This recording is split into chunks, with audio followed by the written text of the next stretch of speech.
Welcome back, everyone. In this section, we are going to look into fabric policies. So, policies are implemented at different level in Hyperledger Fabric network.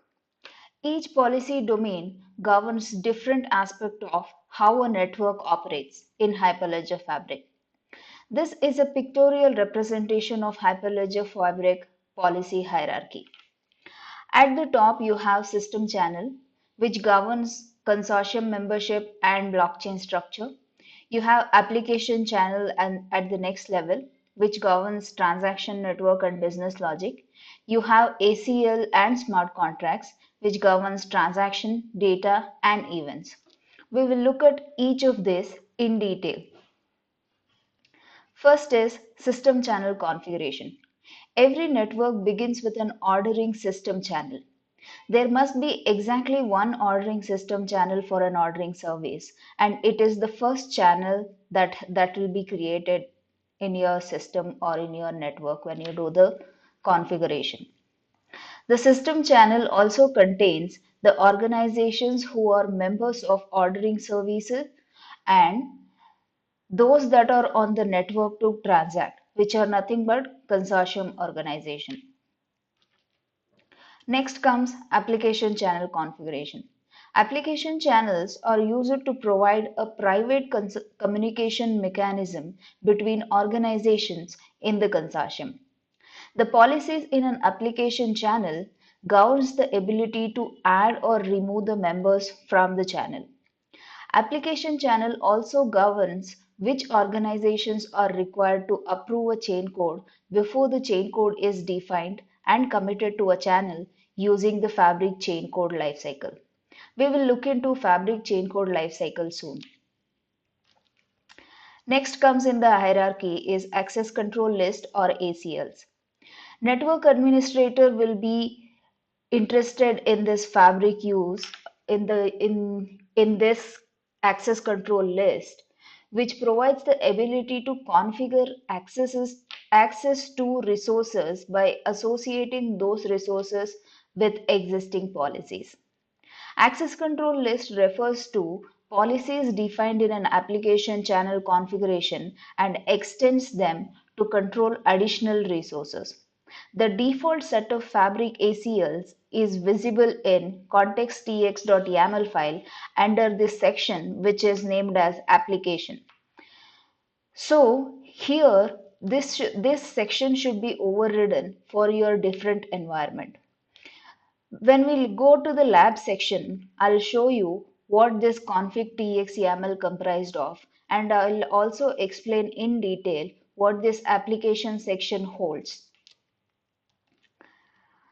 So continuing on ACL, the list of resources named in config.tx.yaml file is the complete set of all internal resources currently defined by Fabric.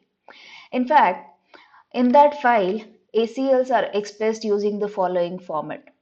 So you just have to remember this for time being, because since we are going through the theory section, you just have to keep a note of this, that this is the piece of line that we will write as ACL policy for chain code 2 chain code invocation.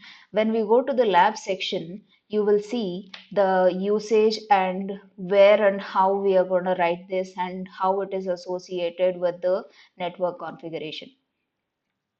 As you can see here, the peer slash chain code to chain code, it represents the resource that is being secured, and this the right hand side part, which is the value part, slash channel slash application slash readers, refers to the policy which must be satisfied for the associated transaction to be considered valid. Next, we will move on to something called Fabric policy domains. While Fabric policies are flexible and can be configured to meet the needs of a network, the policy structure naturally leads to a division between domains governed by either ordering service organization or members of the consortium organization. So Hyperledger Fabric policy hierarchy is covered in depth in your course material as we move forward. So in the next diagram that I'm going to show you, you will see how default policies implement control over the Fabric policy domains. If you can see this structure, this explains Hyperledger Fabric policy hierarchy. The left side which you see in this partition, you can see what orderer organization is governed by. I mean, what orderer organization can keep a track of. And also in the right side, you can see what consortium organization governs. As you can see, order organization governs the system channel, application channel, and consortium organization governs other part of the specific channel specific details like channel modification, channel membership, organization policies, smart contract, ledger data, and events. So how do we write a policy in Fabric? So if you want to change anything in Fabric, the policy associated with the resource describes who needs to approve it, either with an explicit sign off from the individual or an implicit sign off by a group. In Hyperledger Fabric, explicit sign-off in policies are expressed using the signature syntax, and implicit sign-offs use implicit metadata syntax. So you should keep that in mind that there are two types of signatures that you can expect in Hyperledger Fabric. One is signature and the next one is implicit metadata. Let us look at the signature policy. Signature policies define specific types of users who must sign in order for a policy to be satisfied, such as or organization1.peer or organization2.peer. So I'm going to explain more in detail in example in the coming section. So for time being, you have to remember that in signature policy, this is what the syntax should be. And this policy defines that the organization 1 peer or organization 2 peer have to approve this. So the user belongs to this particular organization must sign in order for a policy to be satisfied. So these policies are considered the most versatile because they allow the construction of extremely specific rules like an admin of organization A and second admin of organization B and some random admins of any organization that are present in the network.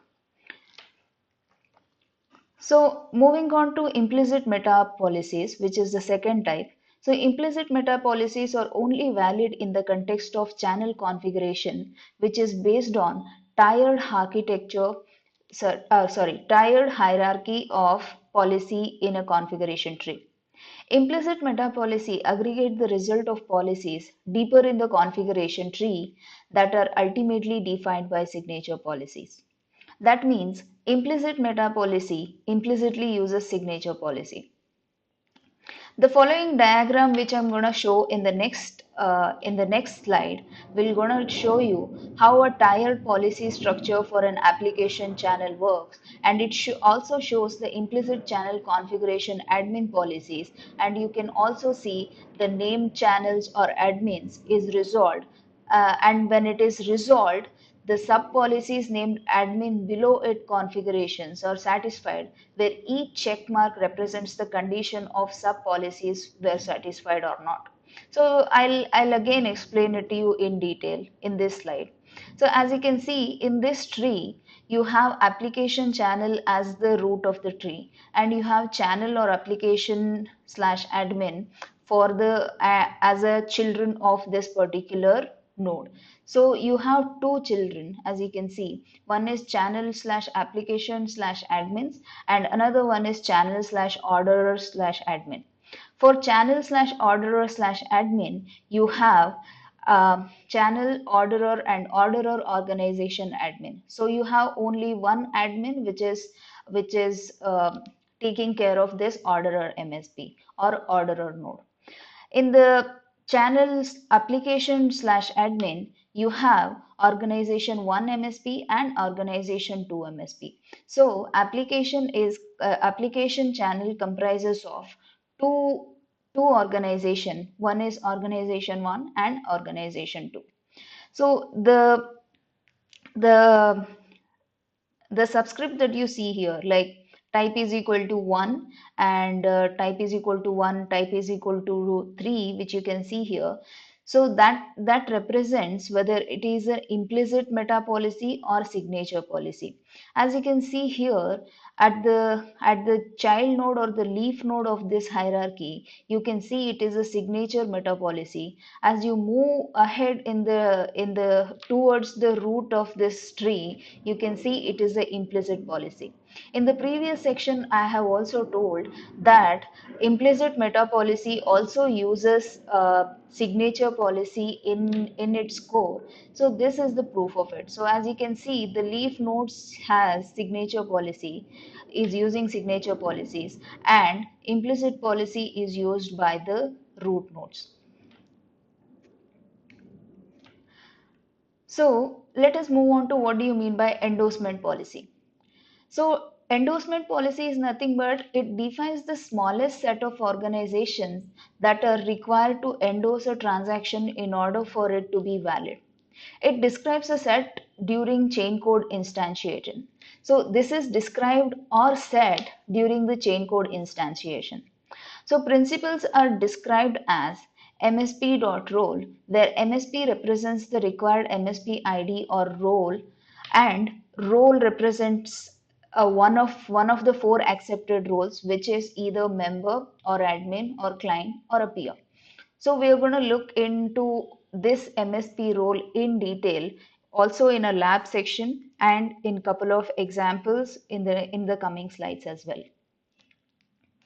Now let us look into the couple of examples over here. So here are the few examples for valid principles. So org0.admin means any administrator of organization 0 which is holding that corresponding MSP. And organization 1.member means any member of org1 MSP. And org1.client means any client of organization 1 MSP. Organization 1.peer means any peer of organization 1 MSP. And the syntax for this language is the expression followed by, as you can see here, expression is nothing but and or out of or e.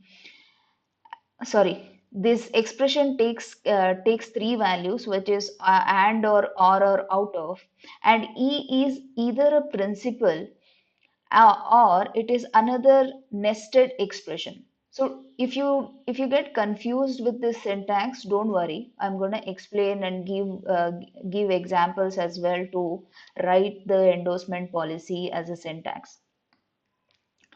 So here are the examples that I've told you in the previous section. So you have this expression. So as I told, it takes three values. Two of them are described here. One is and or. So and let's look at this expression which you see here. And open brace organization 1 dot member, organization 2 dot member, organization 3 dot member. This statement means it requests one signature from each of the three principals, which means all of the principals that are mentioned here, which is organization 1 member, organization 2 member, and organization 3 member, all of these signatures are required. Next, this statement shows that it requests one signature from either of the two principals, which means you need either signature from org1 or org2. The third one represents the nested expression that we have talked about. This means it requests either one signature from a member of org1 MSP or one signature from a member of org2 MSP and one signature from a member of org3 MSP. It is just like the and or that we usually follow in any computer science activity. So this is how endorsement policies are written as a statement. So we will look into the details when we go into the configuration files in the lab section. So just to give a quick overview, so this is how the configuration file looks like in case when we are setting up the Fabric network. So as you can see here, the policy section, sorry, yeah. As you can see the policy section over here, you have readers, you have writers, you have admin, and you have endorsement. Here you will find the rule, and here you will also find the type of the rule. For time being, we have taken an example of signature rule. So here, as you have seen in the previous section, this requires org either org1 MSP, org1 MSP's peer, org1 MSP's admin, or org1 MSP client. Like one of the signature is required for this rule to be satisfied, and it's the same for other policies that we have mentioned here. We will look into each of this when we go to the practical section. Here we will see the channel configuration policy example. So keeping in mind whatever we have seen in the last piece of code or piece of that particular slide. So in that slide, you have each organization definitions or have the certain default policy for that organization, which are nothing but readers, writers, admins, and endorsement. Although you can also get your own custom names as well. So each policy has a type which describes how policy is expressed. That is what we have seen as part of signature and implicit metadata, and a rule that we have seen with example. So in the previous slide, as we have seen, the organization one definition in the system channel, where the policy type is a signature type and the endorsement policy rules defines as or organization one MSP.peer. So let's go back to this. So as you can see here, the endorsement policy here org1 MSP.peer. So this means this policy specifies that the peer that is a member of org1 MSP is required to sign. So if these signature policies that become sub policies, that the implicit metadata points to. So as we have seen the tree structure, implicit metadata policy is at the root, and it implicitly uses the signature policies.